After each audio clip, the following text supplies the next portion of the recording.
9 مئی والا پلان بنایا جاتا ہے. اب وہ پلان کیا ہے؟ ہمارے بڑے لوگ یہ میں جانتا ہوں سن کر کہیں گے یار یہ کیا باتیں ہو رہی ہیں, 9 مئی کا پلان کدھر سے آ گیا؟ جو ایگزیکٹ پلان تھا وہ یہ تھا کہ انڈیا اور پاکستان کی جنگ ہوگی, اور جب یہ جنگ ہوگی تو آپ لوگوں نے کیا کرنا ہے کہ عوامی لیگ کے لوگوں نے جا جا کے کنٹونمنٹس پر حملے کرنے ہیں, ملٹری انسٹالیشنز پہ جا کر حملے کرنے ہیں. ٹھیک ہے. اور ہوا یہ کہ یہ جب یہ لوگ واپس آئے اس کے بعد انہوں نے 35 لوگوں کا ایک اور وفد اگرتلا بھیجا جس میں بنگلہ دیش کے نامی گرامی بیوروکریٹس اور باقی سارے لوگ شامل تھے.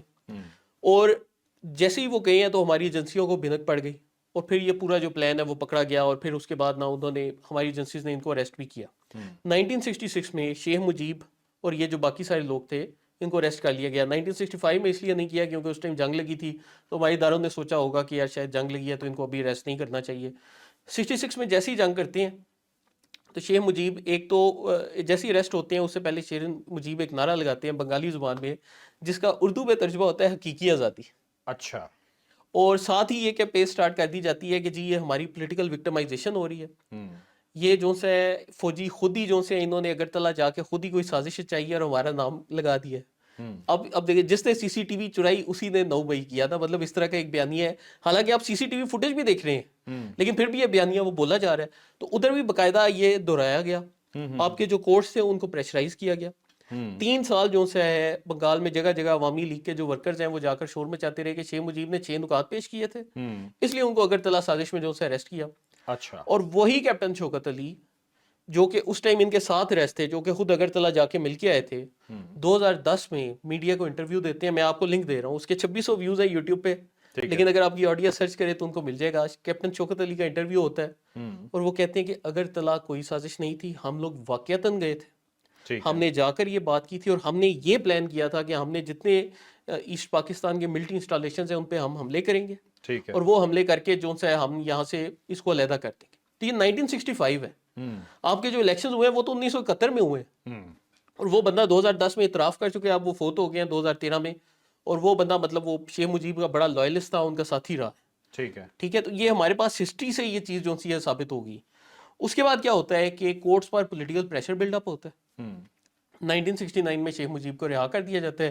جیسے ہی رہا کرتے ہیں تو پھر وہ کھل کر جو ہے بولنا شروع کر دیتے ہیں. اس کے بعد جو ہے یہ ساری کہانی پھر آپ کے سامنے کھل کر آ جاتی ہے. اچھا, اب فاروق بھائی کیا ہوتا ہے کہ پاکستان کے ان دنوں میں 5-5 سال کے معاشی پلان بنتے تھے. تو پہلا پلان بنا 1955 ٹو 1960 والا, اور اس پلان میں ہماری سائڈ کا جو حصہ تھا وہ تھا 4700 ملین روپے میں, اور ان کی سائڈ کا جو تھا وہ تھا 4000 ملین. تو ہمارا تھوڑا زیادہ تھا. تو اس پہ تھوڑے بنگلہ دیش میں احتجاج وغیرہ ہونے شروع ہو گئے, تو ہماری ریاست نے لرن کیا کہ یار ہمیں ان کو زیادہ حصہ دینا چاہیے. اس کے بعد کیا ہوتا ہے کہ اس سے جو اگلا 5 سال کا پلان بنتا ہے 1960 سے 1965 والا, اس میں جو ہے ان کو ملتے ہیں ڈالرز میں. آپ میں بات کر رہا ہوں کیونکہ میں یہ فگرز روپے اور ڈالرز میں آن لائن اس دور کے اویلیبل تھے. ان کو ملے 700 ملین ڈالرز اور ہمیں ملے 350 ملین ڈالرز. ٹھیک ہے, ہم سے ڈبل 60 سے 65 تک. پھر 65 سے 70 تک ان کو, اب یہ روپوں میں دوبارہ سے میں آپ کو بتا رہا ہوں, ان کو ملے 16,000 ملین روپے, ہمیں ملے 12,000 ملین روپے. ٹھیک ہے. اور پھر جو اس سے اگلا 5 سال کا پلان تھا 1970 والا, اس میں دونوں کو برابر 11,000 ملین روپے کا جو بجٹ تھا اینول وہ ملتا ہے. تو ہمیں یہ بتایا جاتا ہے کہ جی ہم جو سے ان کے پیسے کھاتے تھے, حالانکہ ریئلٹی میں یہ چیز ڈفرینٹ ہو رہی تھی. ہمارے بجٹ میں ان کو ہم زیادہ حصہ دے رہے تھے.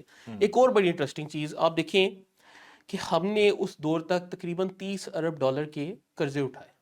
ٹھیک ہے. 1971 سے پہلے ہم اس دور میں آئی ایم ایف کے پاس بھی جانے شروع ہو گئے, ورلڈ بینک کے پاس بھی جا رہے تھے, امریکی اداروں سے قرضے لے رہے تھے. اور قرضے لے کر وہاں کا جتنا انفراسٹرکچر ہے, جتنے برجز ہیں, جتنے روڈز ہیں, جتنی ان کی جوٹ ملز ہیں, جتنی ان کی پیپر ملز ہیں, ان کی بڑی بڑی جو انڈسٹریز ہیں وہ ہم نے اسٹیبلش کی اور قرضے کے پیسے سے اسٹیبلش کی. ٹھیک ہے. لیکن جیسے ہی وہ آزاد ہوتے ہیں وہ سارے کا سارا قرضہ جو ہے ہمارے اوپر پڑ جاتا ہے, اور ان کا جو قرضہ ہے وہ بھٹو صاحب جو سے معاف کر دیتے ہیں. وہ کہتے ہیں کہ ان سے ہم کوئی پیسوں کا لین دین نہیں رکھیں گے. ان کو ہم نے زیرو کر دیا اور ان کا قرضہ بھی جو سے ہمارے اوپر پڑ گیا. اور اب آپ دیکھیں کہ انہوں نے زیرو سے سٹارٹ لیا اور ان کے جو پروجیکٹس تھے, جو ان کی انڈسٹریز تھی, جو بھی ان کا سارا سواد تھا وہ سارا ہمارے اوپر برڈن آیا اور وہ ہم نے برداشت کیا. اور اس کے بعد ولن بھی ہم لوگ ہیں, ہم لوگ ہی جو سے وہ جو سے ان کی زبان کا کلچر ختم کر رہے تھے. مطلب ایک ایسے طریقے سے ہمیں خود کو ولن ثابت کیا گیا کہ لوگ حیران ہو جاتے ہیں دیکھ کے. اب اس پورے معاملے کے اوپر اور جو پی ٹی آئی کی کیمپین ہے آپ دیکھیں, آپ کو بے شمار سملیرٹیز ملیں گی. حقیقی آزادی کا نعرہ, بار بار عمران خان کو شیخ مجیب کے ساتھ ملانا, بار بار چیزوں کو اوور سمپلیفائی کرنا, ٹھیک ہے. اب آپ ایک اور نئی چیز دیکھیں کہ ابھی بھی وہ کہتے ہیں کہ جی اشرافیہ اس ملک پر قابض ہیں اور اشرافیہ نے اس ملک کا تیا پانچا کر دیا ہے. اب یار فروغ بھائی بندہ سوچتا ہے کہتے ہیں یار 14 سال سے خیبر پختونخوا میں آپ کی حکومت ہے, وہاں پر آپ نے اشرافیہ کا خاتمہ کیا ہے یا نہیں کیا؟ لاجیکل کوشچن تو یہ بنتا ہے نا. بالکل. لیکن نہیں, وہ صرف ایک بیانیہ ہے, اور وہ جو بیانیہ ہے اس کے تحت جو سے لوگوں کے ذہنوں میں زہر گھولا جا رہا ہے. اب میں یہ کیپٹن سعد اللہ خان ہے اس دور میں, وہ ان کی ایک بک ہے بڑی مشہور بنگلہ دیش کے اوپر, میں بک میں پڑھ رہا تو کہتے ہیں کہ ہم جو فوجی تھے, ہم نے اس عرصے میں ایک بہت بڑا وہاں پر سائیکلون آیا جس کو شاید بولا کہتے ہیں, اور اس میں بے شمار لوگوں کو جو سے نقصان ہوا. کہتے ہیں پورے ایریا میں ہم پاکستانی آرمی کے جوان کام کر رہے تھے, لیکن ہوتا یہ تھا کہ شیخ مجیب کی عوامی لیگ کے لوگ ان علاقوں میں جاتے تھے جہاں پر فوج نہیں پہنچی, اور ادھر جا کر جو سے شور ڈال دیتے تھے یہ سارا فوج کرا رہی ہے, یہ فوج تمہاری سپورٹ نہیں کر رہی, تمہارے فنڈ فوج کھا رہی ہے. وہ کہتے ہیں جب ہم ان علاقوں میں پہنچتے سپورٹ کرنے تو وہاں کے لوگ جو سے ہمیں پتھر مارنے شروع کرتے تھے. وہ کہتے کہ ہم سے اور کیا لوٹتے ہیں, تم ہمیں پہلے ہی لوٹ کے چلے گئے. اور کہتے کہ ہمارے ساتھ جب ان کے سیاستدان آ کر ملتے عوامی لیگ کے, تو وہ ہمیں کہتے کہ آپ فوجیوں نے ہی سنبھالا ہوا ہے ورنہ ادھر کچھ نہیں تھا ہو سکتا. لیکن نیکسٹ ڈے جب ہم نیوز پیپر دیکھتے ہیں تو اس میں لکھا ہوتا کہ یہ جو فوج ہے یہ سارا یہاں کے پیسے کھا رہی ہے اور وسائل کھا رہی ہے. بائی ڈیزائن کیا جا رہا تھا سارا, بائی ڈیزائن کیا جا رہا تھا. وہی جو سیم ٹو سیم چیز ہے اسی کیمپین کو اٹھایا, کاپی کیا اور پیسٹ کر دیا. آپ کو وہی سیم چیزیں ادھر نظر آ رہی ہیں. مطلب آپ اندازہ کریں کہ جو ان کا پیچھے ایک مائنڈ بیٹھا ہے, ایک ریشنل بندہ جو سے, جیسے لیٹ سپوز فروغ بھائی آپ یہ کیمپین چلاتے بنگلہ دیش والی, ٹھیک ہے, میں آپ ایک ریشنل مائنڈ ہے نا, میں آپ کو کہتا ہوں کہ آپ پی ٹی آئی کو یہ بنگلہ دیش والی کیمپین دیتے, تو جب یہ حسینہ واجد کو نکالا گیا اور پورا وہ بنگلہ دیش کا جو ہے وہ نیریٹو اڑ گیا ہے, اس کے بعد کیا آپ نے اس کیمپین کو کنٹینیو کرنا تھا؟ اب تو بنگلہ دیش کے لوگ جو ہے پاکستان زندہ باد کے نعرے لگا رہے ہیں. اب تو خود کہہ رہے ہیں کہ ہم جی رضاکار ہیں, شیخ مجیب کے مجسمے توڑ رہے ہیں. کوئی بھی جو نیشنل مائنڈ ہے وہ کبھی بھی اس کیمپین کو کنٹینیو نہ کرتا, وہ تو کہتا ہے اس میں ہماری بےزتی ہو رہی ہے, یہ تو لوگ شیخ مجیب پہ لانتے بھیج رہے ہیں. لیکن آپ کو یہاں پر ٹوٹلی اپوزٹ نظر آ رہا ہے, وہ پھر بھی اس کو پش کر رہے ہیں, پش کر رہے ہیں. اب بیسیکلی کیا تھا کہ پرسیپشن وارفیئر ڈومین میں انڈیا کے پاس جو پاکستان کے خلاف سب سے کامیاب ایک پلان تھا وہ بنگلہ دیش والا تھا. ٹھیک ہے, کیونکہ اب اس میں مسئلہ کیا آ رہا ہے کہ پاکستان اسلامک آئیڈیالوجی پہ بنا ہے. اسلامک آئیڈیالوجی کی جو کاٹ ہے آپ کے پاس وہ کیا ہے کہ آپ لوگوں کو نیشنلسٹ بنا دو. اب جیسے فروغ بھائی میں ہوں سیالکوٹ سے, میرا شہر سب سے زیادہ جی ڈی پی میں کنٹریبیوٹ کرتا ہے, شاید کراچی کے بعد دوسرے تیسرے نمبر کے اوپر. اب میں اگر سیالکوٹ کا نیشنلسٹ ہوں تو میرے لیے تو نقصان ہے کہ میں جی ڈی پی میں میرا شہر اتنا کنٹریبیوٹ کر رہا ہے, ہماری فیکٹریاں انڈسٹریاں اور ہمارے جو پیسے ہیں وہ پنجاب کے پسماندہ اضلاع میں لگ رہے ہیں, وہ سندھ کے پسماندہ اضلاع میں لگ رہے ہیں, وہ فاٹا میں جا رہے ہیں, وہ کشمیر میں لگ رہے ہیں. اگر وہی پیسے سیالکوٹ میں لگتے تو ہم تو جی ساؤتھ کوریا بن جاتے. پھر میرے لیے اگر میں سیالکوٹ کا نیشنلسٹ ہوں تو میں کہوں گا کہ یار یہ پاکستان میں تو 22 کروڑ بندہ رہتا ہے, انڈیا میں جو ان سے 160 کروڑ بندہ رہتا ہے, تو مجھے کیا ضرورت ہے پاکستان کے ساتھ رہنے کی؟ میں تو انڈیا کے ساتھ ٹریڈ کرتا ہوں, وہاں پر میرا مال زیادہ بکے گا. لیکن میں کیوں ایسا نہیں کرتا؟ میں کیوں جب انڈیا لڑائی کرتا ہے تو میں فرنٹ پہ کھڑا ہوتا ہوں, میں کہتا ہوں میں پاکستان کا دفاع کروں گا کیونکہ مجھے اسلامک نیشنلزم نے جوڑا ہے. اب جو کراچی کا بندہ ہے اس کے بھی یہی سیم مسائل ہے. تو ہوتا کیا ہے کہ اب اگر آپ نے اس کو توڑنا ہے تو آپ کے پاس کارٹ ایک ہی ہے کہ آپ لوگوں میں نیشنلزم کے جذبات بھڑکاؤ. آپ ان کو کہو کہ نہیں یار تمہاری جو جی ڈی پی ہے وہ تو یہ ساری کے سارے جو پیسے ہیں وہ دوسرے لوگ لے کر جا رہے ہیں, تمہارے وسائل پر قبضہ کیا جا رہا ہے, تمہاری معدنیات نکالی جا رہی ہیں, تمہاری گیس پہ چوری کی جا رہی ہے, تمہارے سے اس طرح کے فائدے. تو اب کیا ہو رہا ہے کہ لوگوں میں جتنا وہ نیشنلزم بھڑکاتے ہیں اتنا آئیڈیالوجی آف پاکستان کو ڈیٹ پہنچتے ہیں اور سارا پھر آپ کے سامنے یہ سارا جو آپ بتا رہے ہو یہ تو ایک انڈین ایجنڈا لگ رہا ہے کہ پاکستان میں نیشنلزم بھڑکا دو, پاکستان کے اندر ایسی چیزیں کریٹ کر دو کہ لوگ انسرجنسی میں آ جائیں, ایک دوسرے کو مارنے مرانے کے اوپر آ جائیں. ہمارا ایک ملک ہے, اگر ٹیکس دے رہا ہے, ایک شہر ٹیکس دے رہا ہے تو وہ ایک یونٹ کے اندر بیٹھ کے, ایک ملک کے اندر بیٹھ کے دے رہا ہے جو ڈسٹریبیوٹ ہونا ہے سب میں. اسپیسیفکلی کچھ ہی علاقوں سے ایسے مطلب آوازیں اٹھتی ہوئی نظر آتی ہیں, زیادہ تر باقی لوگوں سے ہم نے کبھی نہیں سنا کہ کون زیادہ کما رہا ہے کون کم کما رہا ہے. ہمیں اتنا ہی کہ گھر کے سارے بھائی ہیں جو جتنا کما رہا ہے اکٹھا کر کے ایک ہی گھر چلا رہے ہیں. لیکن یہ ایجنڈا جو آپ بتا رہے ہیں توڑنے والا, یہ انڈیا کا نظر آتا ہے, لیکن دوسری سائڈ پہ یہی agenda P T I follow کیوں کر رہی ہے؟ وہ فرق بھائی سمپل سی چیز ہے نا. دیکھیں ان کے جو اوورسیز سیلز ہیں جتنے بھی ہیں, اب تو باقاعدہ ایکس کے اوپر آپ کے پاس وہ آ گئی اتھارٹی کہ آپ دیکھ سکتے ہیں کہ کون سا اکاؤنٹ کدھر سے آپریٹ کر رہے ہیں. میں بیٹھ کے رات کو یقین مانے کئی گھنٹے بیٹھ کے میں ریسرچ کرتا ہوں کہ یہ والے اکاؤنٹس جو ان کو ریٹ ویٹ کر رہے ہیں. اب ہوتا یہ کہ ایک عام سیاستدان کو 2000 بندہ ریٹ ویٹ کر رہا ہے اور وہی پی ٹی آئی کا ایک بندہ ہے اس کو جو سے 7000 بندہ ریٹ ویٹ کر رہا ہے. تو آپ کو دیکھنے میں تو ایک بہت واضح فرق نظر آ رہا ہے نا کہ یار یہ بندہ ہے, یہ پی ٹی آئی کے خلاف بول رہے ہیں, اس کے 2000 ریٹ ویٹ ہیں, اس کے 7000 ہیں. اس کے حساب سے تو پی ٹی آئی کا جو 3.5 فالوورز ہیں اور ادھر کا 1 فالوور ہے. اچھا میں پوچھتا ہوں, پی ٹی آئی جان بوجھ کے استعمال ہو رہی ہے یا ان نوئنگلی ہو رہی ہے, انہیں پتہ ہی نہیں ہے؟ وہی میں آپ کو بتا لگا. اب آپ جیسے ان اکاؤنٹس کو بیچ میں کھولتے ہیں جا کے تو آپ کو پتہ چلتا ہے جی یہ north America, U A E, U K, Europe, Switzerland, France, Canada, Germany, U A E, اس کے بعد سعودی عرب. یہ مطلب ان لوگوں میں ہوتا یہ ہے کہ پی ٹی آئی کے فالوورز میں 10 میں سے ایک بندہ پاکستانی، ٹھیک ہے 9 جو ان سے اوورسیز. ٹھیک ہے. اب پورا جو ایجنڈا ہے وہ سارے کا سارا اس وقت امریکہ سے رن ہو رہا ہے. ٹھیک ہے، اچھا. وہ جو آپ ایک نعرہ مارتی ہیں امریکی غلامی نامنظور، تو وہ جو ہے وہ تو پیچھے سے امریکہ سے رن ہو رہا ہے نا. جیسے مراد سعید کا اکاؤنٹ ہے، آپ وہ دیکھیں نارتھ امریکہ سے آپریٹ ہو رہا ہے. تو اب میرا تو اندازہ یہ ہے کہ ہمارے جو ادارے کہتے ہیں کہ جی وہ کہیں غائب ہیں افغانستان میں یا ادھر کہیں غائب ہیں، میرا تو اندازہ ہے شاید وہ امریکہ بیٹھے ہیں اور اس لیے سامنے نہیں آتے کیونکہ ان کو پتہ ہے کہ اگر میں وہاں سے سامنے آؤں گا تو لوگ کہیں گے کہ تم تو امریکی غلامی نامنظور کے نعرے مارتے تھے نا، ٹھیک ہے. کیونکہ اکاؤنٹ تو ادھر سے آپریٹ ہو رہا ہے. بالکل. اب مسئلہ کیا ہے کہ وہاں پر جتنی ان کی پالیسی ہے وہ جبران الیاس تھے جو ان اچھا. کا اس وقت سوشل میڈیا ہیڈ ہے. میں لاسٹ ٹائم بھی آپ کے ساتھ شو میں ذکر کیا تھا، جبران الیاس صاحب جو ان سے ہیں 2010 میں یونائٹڈ اسٹیٹ سیکرٹ سروس کے لیے باقاعدہ کام کرتے رہے. ان کی آن لائن سیریز موجود ہے امریکہ میں. جب بھی آپ کسی ادارے میں جاتے ہو، انہوں نے کئی اداروں میں جابس کیے ہیں، کچھ وہ ٹیک لیبز ہیں ادھر انہوں نے جابس کیے ہیں، ایک نارتھ ویسٹ یونیورسٹی ہے ان کے پروفائل پر ان کی سی وی پڑی ہے. تو یہ یونائٹڈ اسٹیٹ سیکرٹ سروس کا حصہ تھے. ان کا اگر آپ ٹویٹر ہینڈل بھی دیکھیں تو 2010 کا اکاؤنٹ بنا ہے اور ان کے ٹویٹر ہینڈل کا نام ہے ایجنٹ جے 007. اچھا. اب وہ جو ایجنٹ جے صاحب ہے وہ بیٹھ کر عمران خان کا اکاؤنٹ، علیمہ خان کا اکاؤنٹ، نورین خان کا اکاؤنٹ، پارٹی کے جتنے باہر کے لوگ ہیں ان کے اکاؤنٹس، پھر ان میں سے ایک جو لڑکا ہوتا تھا نبیل نام کا، اس نے ایک اکاؤنٹ بنایا ہوا تھا انکیڈو نام کا، بڑا مشہور ہے پی ٹی آئی کا اکاؤنٹ نا. میرا اندازہ یہ ہے کہ آج کل جو تحریک انصاف کا آفیشیل اکاؤنٹ ہے یہ انہوں نے اس نبیل کو دیا ہوا ہے جو ناروے میں رہتا ہے. اب وہ جو نبیل ہے وہ پاکستان کا شہری بھی نہیں، وہ مطلب سعودی عرب میں پیدا ہوا اور وہاں سے ناروے چلا گیا اور باقاعدہ پاکستان کی شہریت ترک کر چکا ہے. اوکے. اور یہ جو بندہ جو پاکستان کا شہری نہیں، پاکستان کا ووٹر ہی نہیں، اس کے ہاتھ میں پی ٹی آئی آفیشیل کا اکاؤنٹ ہے اور وہ اس سے سارا دن جو ہے گالیاں دینا، اداروں کو گالیاں، لوگوں میں گالیاں، اشتعال انگیزی، سارا کام جو ہے ادھر سے آپریٹ ہو رہا ہے. کہ مطلب آپ کی پارٹی کا کوئی بھی جو مین اکاؤنٹ ہے وہ پاکستان کے اندر ایگزسٹ ہی نہیں کرتا. آپ دیکھیں علیمہ خان تو پاکستان میں ہے نا، نورین خان بھی پاکستان میں ہے، سارے آپ کی لیڈرشپ تو ادھر ہے لیکن آپ کے اکاؤنٹ سے ان سے سارے باہر.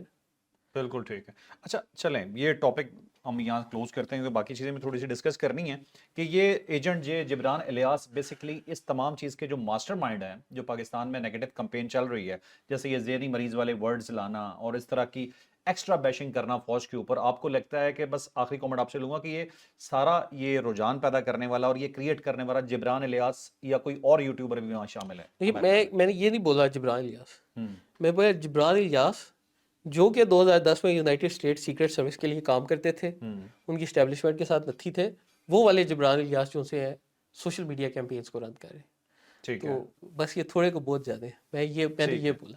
اچھا ٹھیک ہے. اور یہ جو باقی لوگ ہیں وہاں پہ شہباز گل ہو گئے یا باقی اور بہت سارے نام آتے ہیں اس کے اندر، ٹھیک ہے، یہ جو سوشل میڈیا سٹارز ہیں پی ٹی آئی کے، یہ کیا کنٹریبیوٹ کر رہے ہیں؟ انہیں نہیں پتا انہیں کون استعمال کر رہا ہے؟ اچھا یہ جو ہے نا فروغ بھائی دیکھیں ان کا سین ڈفرینٹ ہے. یہ ان کو میں نا وہ جبران الیاس والی کیٹیگری میں نہیں رکھتا کیونکہ ان کا مسئلہ کیا ہے کہ یہ لوگ جو سے ہیں ان کو اس وقت نہ صرف ڈالرز کی پڑی ہے. اب آپ دیکھیں آج کل کیا ٹاپک چل رہا ہے، ڈکی بھائی والا ٹاپک چل رہا ہے. تو اب ان کو بھول گیا ہے کہ نورین نیازی کے ساتھ کیا زیادتی ہوئی، علیمہ خان جو سی ہیں جیل کے باہر سردی میں بیٹھی ہیں، عمران خان جو سے قید میں ہیں، سب بھول گیا. اس وقت شہباز گل کی ویڈیو بھی ڈکی بھائی پہ ہے، شہزاد اکبر کی ویڈیو بھی ڈکی بھائی پہ ہے، عادل راجہ کی ویڈیو بھی ڈکی بھائی پہ ہے. آپ دیکھیں کہ ان کو سارا بھول گئی پی ٹی آئی نا، کیونکہ ان کو پتہ ہے کہ یار یہ جو ٹاپکس ہے یہ ٹرینڈنگ میں ہے. تو میں ان کو اس طریقے سے نا نظریاتی یا آئیڈیولوجیکلی نہیں سمجھتا کہ وہ ٹھیک ہے وہ اس میں کنٹریبیوٹ کرتے ہیں، ان کا ایک رول ہے، لیکن یہ جو مین پیچھے سے جو فتنہ آپریٹ ہو رہا ہے نا یہ امریکہ سے ہو رہا ہے، ادھر سے روٹ کیا جا رہا ہے. اچھا آپ نے ڈکی بھائی وغیرہ کا ذکر کیا، اسی اسٹوری کو لے لیتے ہیں بعد میں ذرا افغانستان والی ایک بات کر لیتے ہیں. یہ جو ڈکی بھائی اور جو ان لوگ یا اس طرح کے جتنے بھی سوشل میڈیا انفلوئنسرز ہیں جو ان کے اوپر ایک کریک ڈاؤن کہہ لیں یا چھاپا ان کے اوپر پڑا، بہت سارے لوگوں کو اٹھایا گیا، کچھ کے نام آ گئے، یہ کوئی سازش تھی، یہ جینون تھا، یہ کیا لگا آپ کو، یہ کیا ہوا ہے؟ یہ عجیب سی سچویشن ہے، پہلے ایک ویلن ہمارے سامنے کریٹ کر دیا گیا کہ یہ تو بہت بڑے ویلن ہے، اور پھر اچانک پتہ چلا نہیں یہ لوگ تو مظلوم ہیں. اب قوم کنفیوز ہے کہ یہ ویلن ہے ٹھیک ہے یا یہ مظلوم.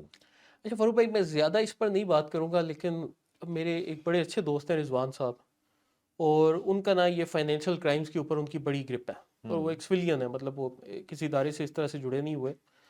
انہوں نے مجھے ایک دفعہ اپنی ریسرچ بیسس پر ایسٹیمیٹ دیا تھا کہ پاکستان میں یہ جو سائبر فراڈز ہو رہے ہیں وہ پچھلے 1 سے 1.5 سال میں $20 بلین کا جو ہے سائبر اسکیم ہوا ہے. اور یہ جو $20 بلین ہے آپ اس کو اگر کمپیئر کریں کہ ہم نے آئی ایم ایف سے شاید $6 ارب لیے ہیں اور یہ $20 ارب کا جو سا ہے کہ وہ پیسے جو پاکستان سے باہر نکلے ہیں ان اسکیمز کے تھرو، ان میں جو سا سب سے میجر رول ہے وہ انہی گیمبلنگ ایپس کا ہے. پھر ان کے ساتھ یہ جو اسکیم کال سینٹرز ہیں ان کا ایک بڑا میجر رول ہے کہ وہ ادھر سے بیٹھ کے اسکیمنگ ہوتی ہے، پیسے جاتے ہیں.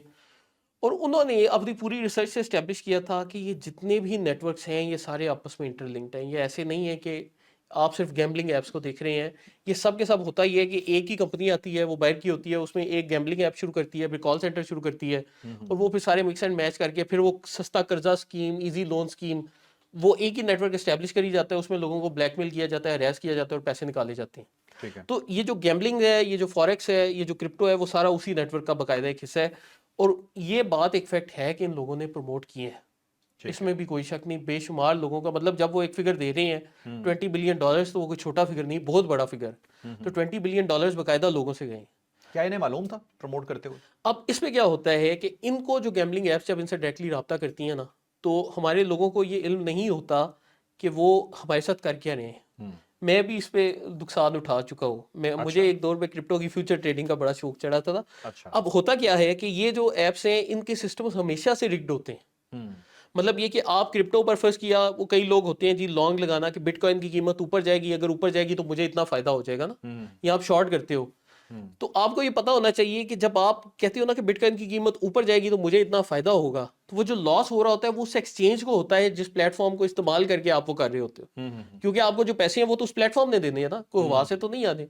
اسی طرح جب آپ کو نقصان ہوتا ہے کہ میں فرض کیا کوئی ایپ یوز کر رہا ہوں اور اس میں مجھے نقصان ہو رہا ہے، تو میرے جو پیسے ہیں وہ اسی ایپ کے پاس جا رہے ہیں، وہ کسی باہر کے بندے کے پاس تو نہیں جا رہے.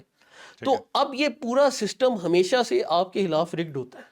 آپ جو مرضی کر لیں، آپ پوری ٹرائی مار لیں، ایک دو دفعہ آپ کو فائدہ دیں گے، تیسری دفعہ جو سے آپ کے پیسے چھینیں گے، غائب ہو جائیں گے. تو ان لوگوں کو باقاعدہ وہ پرسو ایسے ہی کرتے ہیں کہ جی ہم لیجٹ بزنس ہیں، آپ آئیں تو آپ جو سے ہمارے ساتھ چلیں تو ہم جی آپ کو بتائیں گے، ہم ایمانداری سے کام کرنے والے ہیں، لیکن پیچھے سے سارے سسٹم رگڈ ہوتے ہیں.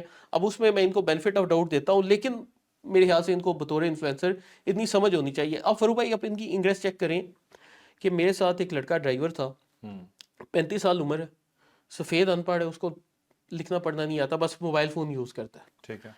اس نے بھی کوئی یوٹیوب ویڈیو دیکھ کر ایک گیمبلنگ ایپ ڈاؤن لوڈ کی. اب وہ ایپ کیا ہے کہ آپ اندازہ کریں کہ ایک ان پڑھ بندہ، اس کو اس ایپ نے بتایا کہ یہ ایک راکٹ ہے، اس پہ نہ تم نے انگلی مارنی ہے اور ساتھ شرط لکھنی ہے، $5000 کی میری شرط ہے.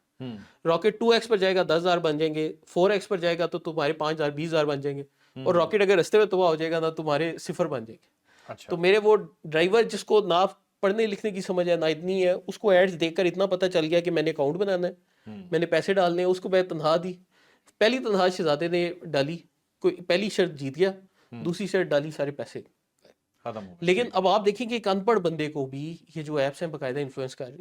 یہ جو ہے یہ سب سے خطرناک ایسپیکٹ ہے کہ پڑھا لکھا ہونا ضروری نہیں، ان پڑھ لوگوں کو بھی یہ لوگ اس طریقے سے لوٹتے جا رہے ہیں. ٹھیک ہے. اور یہ NCCI کا متعلق ایک کامنٹ کر دیجیے گا کہ جتنے ان کے لوگ پکڑے گئے ہیں، یہ لوگ آپ کو کیا لگتا ہے کہ یہ کرپٹ تھے، واقعی کرپٹ تھے، یا انہیں کام کرنا ہی نہیں آتا تھا؟ سچویشن کیا تھی ان کا؟ نا مسئلہ یہ ہوتا ہے کہ اپنی طرف سے نا ان کو ایک بنا بنایا کیس تو مل گیا، ٹھیک ہے، لیکن اب وہ جو کیس تھا اس کے تھرو تھا جب آپ ایک پرسنل پاپولیرٹی سیکھ کرنے کی کوشش کرتے ہو یا اپنا ایک ٹیرر بنانے کی کوشش کرتے ہو، تو اس سے پھر لگتا ہے کہ آپ کا کوئی نہ نیگیٹو ایک رول تھا. کہ مطلب میں اگر ایک بندہ اریسٹ کیا ہے اور میں جا کے پوڈ کاسٹ میں لوگوں کو بول رہا ہوں اور بڑی بڑھ کے مار رہا ہوں کہ اب میں نہیں چھوڑوں گا ایسی کی تحسین کی، تو پھر کیا ہوگا کہ اسی طرح کے جو 10 دیگر انفلوئنسرز ہیں ان کو میری طرف سے ایک فون کال ہی جائے گی، یا ان کو میری طرف سے ایک ہلکا سا پیغام بھی جائے گا نا، ان کو پتا ہوگا یار یہ بندہ پوڈ کاسٹ میں بیٹھ کے بڑھ کے مارتا تھا، اس سے پنگا نہیں لیتا، اس کو باہر ہی معاملہ اس سے نمٹا لو. تو جب بھی یہ کوئی بھی جو سا بیوروکریٹ ہے، یہ ہمارے اکثر یہ لوگ کہتے ہیں کہ بیوروکریٹس کو سوشل میڈیا پر ہونا چاہیے. اب ہوتا یہ جب وہ آپ ڈیجیٹل میڈیا پر آتے ہیں تو آپ کو پھر وہ چیزیں انفلوئنس کرتی ہیں اور آپ بھی لوگوں کو انفلوئنس کرتے ہیں، اس کا پھر ایک نیگیٹو امپیکٹ آتا ہے. بیوروکریٹ سیاستدان نہیں ہوتا، آپ کو یہ کام نہیں کرنے چاہیے، آپ کو پبلک اوپینین کے اگینسٹ جانا پڑے گا. کیونکہ فاروق بھائی ایک سادہ سی ایگزامپل ہے نا، ایک آپ فرض کیا اسکول میں ہیں، آپ 5ویں کلاس کے اسٹوڈنٹ ہیں اور آپ کا ایک ٹیچر ہے جو بڑا سخت ہے، جو آپ کو پڑھاتا ہے، آپ کو وہ ٹیچر پسند آئے گا جو سختی سے پڑھائے گا؟ نہیں نا. لیکن سال کے اینڈ میں آپ دیکھیں گے کہ آپ کے شاید نمبر اسی ٹیچر کے ساتھ سب سے زیادہ آئے ہیں جو کہ آپ پہ سختی کرتا تھا. تو یہ بھی جو ہمارے بیوروکریٹس ہیں ان کو ایک ٹیچر کا رول ادا کرنا چاہیے، ان کو سیاستدان بننے کی کوشش نہیں کرنی چاہیے. اچھا لیکن اس کے اندر جو ہمارے بیوروکریٹس ہیں اگر ہم کھل کے بات کریں مطلب میں اسی ٹاپک کو تھوڑا سا اس لیے ایلیبریٹ کر رہا ہوں کہ یہ ڈسکس ہو رہا ہے بہت زیادہ جو این سی سی آئی تھی ٹھیک ہے این سی سی آئی کی اندر یہ جو لوگ کام کر رہے تھے یہ ایف آئی اے کے لوگ تھے وہیں سے لیے گئے تھے ان لوگوں کو ٹریننگ نہیں تھی کام کرنا نہیں آتا تھا کیا اسی طرح کے لوگوں کو اٹھایا جائے گا دوبارہ این سی سی آئی کے لیے کوئی نئے لوگ ٹرینڈ ہونے چاہیے جنہیں ٹرینڈز کا پتا ہو لوگوں کا پتا ہو کام کا پتا ہو یا کم از کم ایٹ لیسٹ وہ کرپشن والا ایلیمنٹ تو ساتھ لے کے نہ آئے نا جی فاروق بھائی دیکھیں یہ جو لوگ ہیں نکلتے تو ہماری قوم سے ہی ہیں نا باہر سے تو نہیں آتے پھر جیسی قوم ہے ویسی لوگ آئیں گے لیکن مین چیز ہے پریسیڈنٹ سیٹ کرنا نا اب میں آپ سے وہی دبئی کی ایک بات کر رہا تھا ابھی شو سے پہلے نا کہ اب میں دبئی گیا تو وہاں پر جا کر تو میں اپنے سر پکڑ کے بیٹھ گیا دیکھیں آپ کے ساتھ تو دنیا کے بڑے ماڈلز آتے ہیں Hong Kong model China model U S model سارے ماڈلز آتے ہیں لیکن دبئی وہ ماڈل ہے جو کہ پاکستان کے اور انڈیا کے نا بہت قریب ہے کیونکہ ادھر 60 to 70% ہمارے ساؤتھ ایشین لوگ ہیں انڈیا کے لوگ ہیں پاکستان کے لوگ ہیں اور انہوں نے کتنا بڑا شہر بتا دیا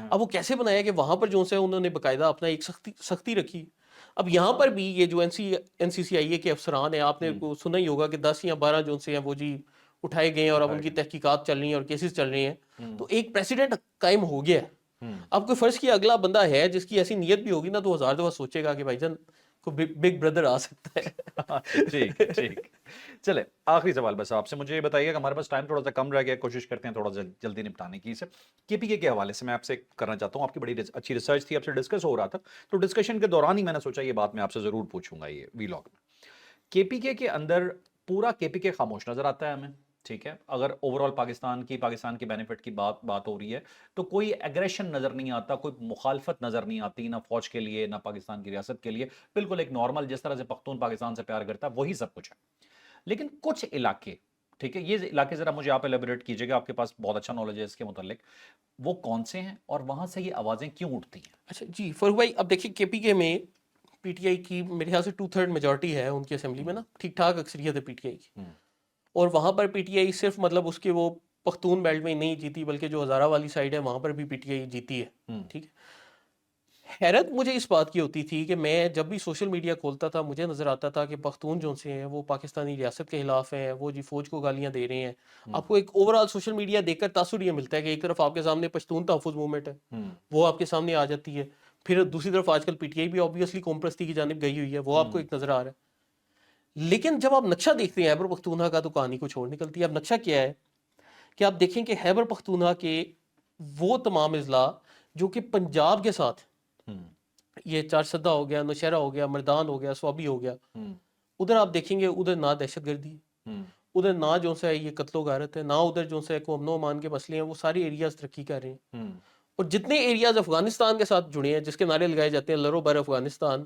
بالخصوص یہ جو ہمارے قبائلی اضلاع ہیں وہاں پر قتل و غارت اغوا برائے تاوان منشیات فروشی سمگلنگ دہشت گردی یہ سارے آپ کو ادھر نظر آتے ہیں ٹھیک ہے ایک فیکٹر اب دوسری چیز آپ دیکھیں کہ جتنے علاقے جو سے ہیں خیبر پختونخوا میں ہیں ان شہروں کو آپ دیکھتے جائیں باری باری آپ ایبٹ آباد دیکھیں ہری پور دیکھیں آپ یہ اوپر یہ ناران کا گان کا ایریا دیکھیں آپ اس کے ساتھ کوہستان کو دیکھیں وہاں سے آپ آئیں چارسدہ مردان سوابی نوشہرہ ٹھیک ہے آپ پشاور شہر تک چلے جائیں آپ ڈی آئی ہان دیکھ لیں لکی مروت دیکھ لیں ٹانگ دیکھ لیں یہ جتنے اضلاع اس سائڈ پر ہیں وہاں پر پی ٹی آئی جیتی ہے لیکن پی ٹی آئی کا آپ کو شاید ہی کوئی ایک ایسا سیاستدان نظر آئے جو فوج یا فوجی آپریشنز کے خلاف بولتا ہو آپ مطلب ذہن میں لائیں آپ کے کبھی چارسدہ کا کوئی سیاستدان سنے جو فوج کے خلاف بول رہا ہو کوئی فوجی پی ٹی آئی کا ہی ہوگا نا آپ نوشہرہ کا سوچ لیں آپ مردان کا سوچ لیں آپ بنو کا آپ وہ ادھر کا سوچ لیں یہ ڈی آئی ہان کا دیکھ لیں کہ علی امین گنڈا پور جو ہے پی ٹی آئی کا وزیر اعلیٰ رہا ہے لیکن اس بیچارے پر ٹاؤٹ کے الزامات لگتے رہے